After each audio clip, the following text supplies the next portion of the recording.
family-friendly podcast. Maybe. Oh, wrong side. Do you have like a little glass? Maybe we don't. We might get sponsored. I'm not gonna give this for free. You never know. Okay. Celsius, if you're watching, Okay. which we know you are, sponsor us. Yes. You need it. I feel like this is maybe. All right. Here. For all one viewer, hi mum, that's going to be watching this. But my mom won't get anything. So. Okay. Ready? I'll introduce it. Okay. Hello, and welcome to our podcast. I'm Alex. I'm Nani, and we're so excited. We're finally doing this. Finally. We've been talking about it for about 6 months. Yep. So we decided to open this space because we met each other how long ago? Well, what's the podcast called first? You're jumping the gun. Right. We're Not That Different. That's the name of our podcast, and that's what I was trying to get into. Mm-hmm. We've known each other for a year and a half, right? Maybe a year and a half. And we come from totally opposite backgrounds, opposite ends of the world, opposite sides. Yep. But it turns out we're not that different. We're not that different, no. And I know you are not that different either, guys. So that's why we decided to share this space and have a little fun with us. We're talking about what we've been up to, cycling, local stuff. We'll do different topics every week if we can find something interesting to talk about. Yeah. I'm a little intense. I might bring a lot of emotional things here. I'm not. I'm the funny one. So tell me why you wanted to start the podcast. So, well, the main thing was that I feel like we met through cycling, and I've learned that even that little, that time where we're sharing around our bikes, we all look the same, and then just started to meet each other and see we come from different places, totally different cultures. But we all come together to ride our bikes and have fun. And it's like all the stresses of the world just disappear, and exactly. Our differences disappear because we just want to suffer on the bike together like maniacs. I know. And then I also learned like we all have some kind of issues that make us want to pedal and go faster and harder. And I feel like we all look like, oh, we just like here, cycling and doing our sport. We're just having fun, but inside we're dying and we're angry. Right. Yeah. So we don't like drama. We try to stay away from drama. That's why we like to pedal our issues. Mm-hmm. So we're gonna bring a lot of learning experience here and share how cycling and different, physical activity, having fun, social life has helped us to go through our darkest time as well. A lot. Yeah. So how did we meet? We met, I decided one day, I took the brave step to go to the Trek store on my own because I was desperate for some cycling friends. And I went into the store and met Corey. And I'd actually been into that store a few times, and I bought my first Trek bike from Abraham like 10 years ago. And it's so funny that I've met him again and didn't even realize that I already knew him and that he already knew me from the first sale. But anyway, so I went to the Trek store and Corey told me about the Wednesday social ride. So I went on the Wednesday social ride with Keith. I turned up with my fanny pack on in the back, a sweater because it was so cold. I didn't have all the cycling kit. I was just there with my old Damani, just ready to ride my bike. And then I think it was a couple more times before I went on the Yalaha Bakery ride. Okay. Because I remember the first time on the Yalaha, I came home and I said to my husband, "That is the hardest thing I have ever done in my life. I'm going to die. I'm going to die." And I was just shoveling every food, every snack I could find because I was so exhausted. I was so overheated. I was dehydrated. But it was fun, and I wanted to do it again. It was so I'm like, this is my new addiction. I found it. I remember that day. And at that point, it was the second time I was doing that ride. Abraham, the guy she mentioned, is my husband. So he's been pushing me to get better on the bike. That was I was like I had a couple months on the route actually because I've always felt nervous and insecure. So that was kind of like one of my first experiences riding on the road. And I'm so glad I made it. I remember I'm gonna share my first impression about when I saw Alex. God. I thought she was like a pro cyclist. Like you with the neat. accent. I didn't know you were living here. I thought you might be a tourist or something. And I remember I tried to ask you that, but I was too shy. I didn't have my fanny pack on. No, you didn't. But you did look like, I don't know, I guess I assume because you're from Europe, you were a pro cyclist and you were all, and you know, And then you the saw accent me. got me. And I told you, like, this is my second time doing this. We had another friend, Omaira, and she's super strong. She came with us, and it was like, it was a small group. Remember, it was like, small. what, 6 or 7 people? And, but we did it. To me, it was very challenging, and it was super exciting to do it with other female riders. That was the exciting thing for I me, know. other female cyclists. Right. And then I kind of share with you that you have been riding for a long time, but not in a group rides like that. And I felt like I was so accomplished that I was on the road, meeting cycling people, you know, like this is real. And I will let everybody know I was a beginner. I was like, I'm just starting. Don't have high expectations of me. But we've grown so much since then. And I thought you were the pro cyclist. That's crazy. And I had like a huge helmet, huge helmet. Yeah, we had the bad outfits going on back then. Shoes. I learned after that wasn't my size. Me and our big helmets, big shoes. That was crazy. We looked a mess, but we were having fun. We're having fun, and then we started to working out together after that day. We did. I don't know the first time after that when we met. I do. I remember I invited you to the next Monday. Oh, that's right. The girls Monday, group. We have a workout tribe. And you know, it's free. We just hang out, like get together to do a great workout for maybe 45 minutes to an hour.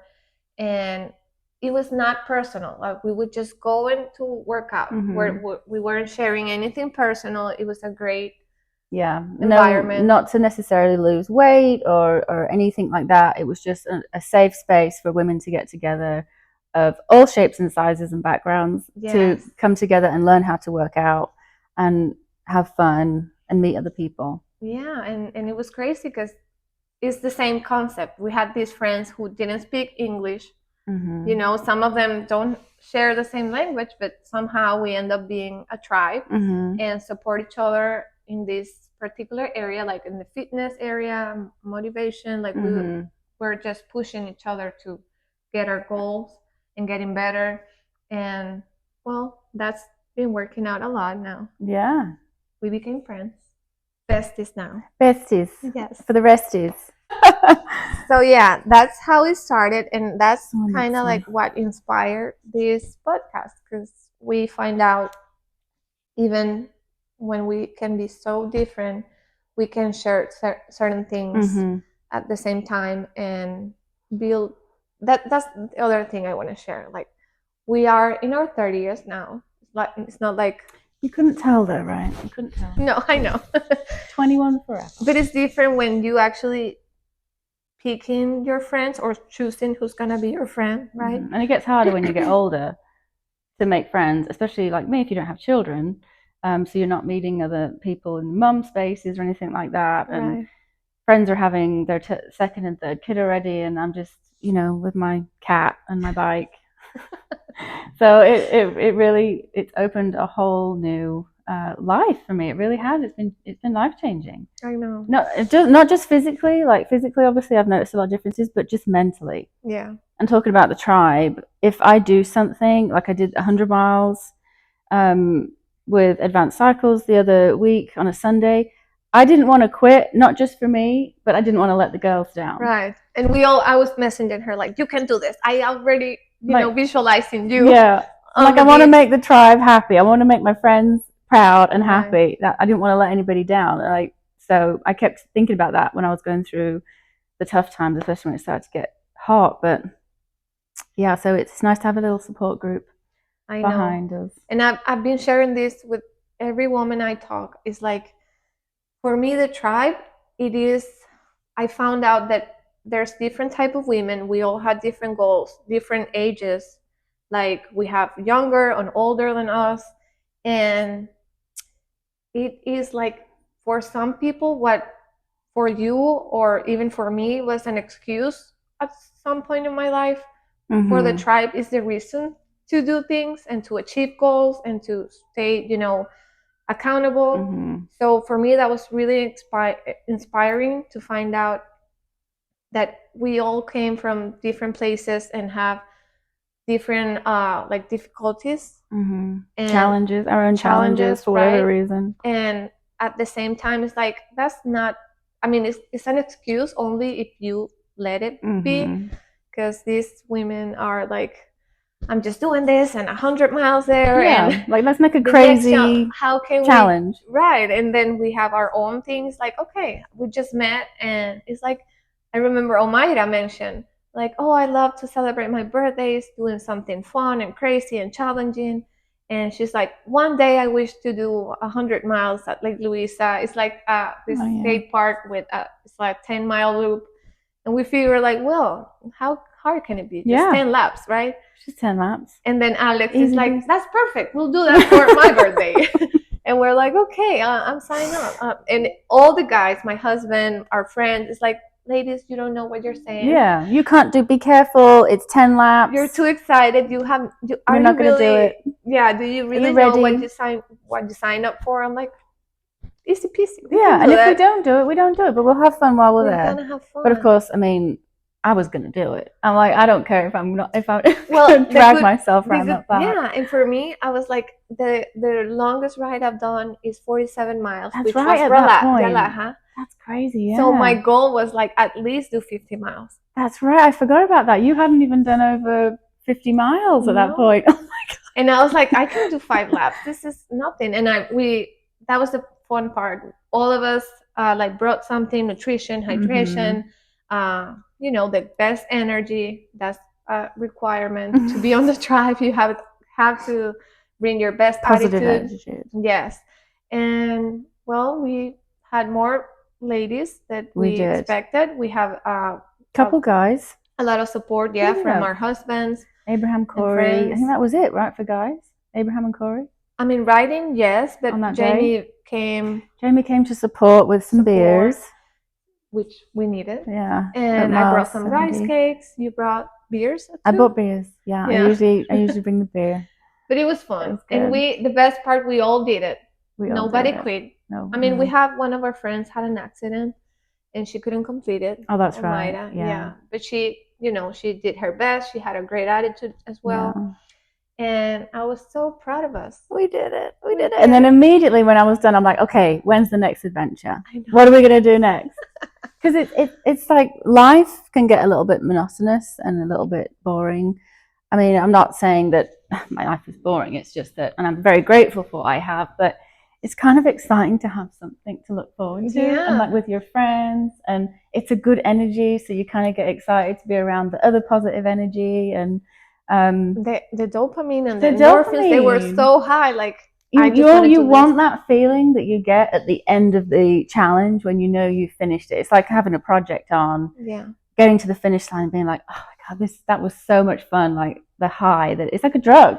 And doing it as a group, it was like so exciting. And again, with different level, we had like the state gravel champion of gravel Florida. I don't know if I said it properly. Nicole's. Yeah, some kind of state gravel champion. She was a state champion on gravel, I guess, but that year. And then you had me, not ever doing more than 47 miles, and we did a good pace. We didn't we stayed. I guess we stayed together more than I know, but I think we have said that no more than 6 hours on the bike, and that's what we did. Like we did it pretty good. And I think Nicole did 110. I did 108. Right, I did 103. Yeah, so we even beat our goal. So that's exciting. I know, that was exciting. So that's why we're doing the podcast. Hopefully, it's going to be valuable to somebody. hopefully, even if the one person that's going to watch this. You better rate us, even if you're just one. Please. Like and subscribe. Share. I never thought I would hear that. And yeah, and I would like to close this conversation just to try to highlight do the uncomfortable. Make sure to try to meet new people. Don't be afraid of it. Don't judge people just by how they look or the achievement they might accomplish. Or if they wear a fanny pack on the bike. Right. Or a big, huge pink helmet, like a tote. So, but yeah, especially like to me, I started to feel more comfortable on the uncomfortable, and then getting to meet people who might be intimidating. You will learn a lot from those people, and that they're from just yourself. people after all. They're just people doing their own thing. But for sure, that was what I was worried about. Going into the store and being like, I don't belong here. Right. I don't belong here. My bike isn't good enough. I'm not good enough. Yeah. Everything's not good enough. I just feel totally out of place. And then slowly, when you start to build confidence in yourself, you just pedal. You just pedal a bike. Right. You do what you can. Everyone's super supportive. And it doesn't matter what you look like, as long as you're safe on the road and you're there to have a good time and there's no drama. Yeah, and energy. You can actually, I mean, the energy matters because that's what made the difference. Like, we all different. We started from different points, but our energy, kept us together. It's like, I want to be around these people. Like, people that don't cycle or that don't really work out that much. My friends that, they'll always say to me like, I can't believe you just did that. That's crazy. Why do you do that? Even I'm like, I wish I could bottle this up and sell it as a pill. Yeah. Because if you could just feel the excitement and the joy that it brings for 1 second, I feel like you'd keep doing it. Oh yeah. And if for you it's not cycling, maybe it's a different sport. I'm sorry. No, I'm just yeah, kidding. We're a bit obsessed. But whatever you do, whatever discipline you choose, just make sure don't give up.